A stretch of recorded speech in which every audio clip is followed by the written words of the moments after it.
बिस्मिल्लाहि वस्सलामु अला रसूलिल्लाह। मेरे आका अलैहिस्सलाम की आंखें मुबारक अब बहुत ही ज़्यादा खूबसूरत और नूरानी थी, और आप अलैहिस्सलाम की मुबारक आंखें कुदरती तौर पर सुरमगी थी।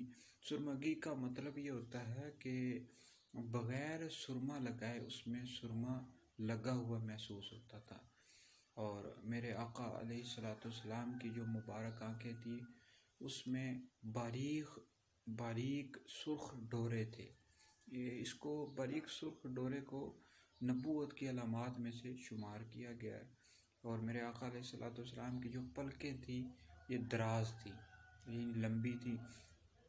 और इब्ने अब्बास रदी अल्लाह ताला अन्हु इरशाद फरमाते हैं, ख़सास कुबरा में ये रवायत मौजूद है कि नबी करीम अलैहिस्सलाम जिस तरह दिन में देखा करते थे इस तरह अंधेरी रात में भी देखा करते थे। ये मेरे आका अलैहिस्सलाम की मुबारक आंखें थी।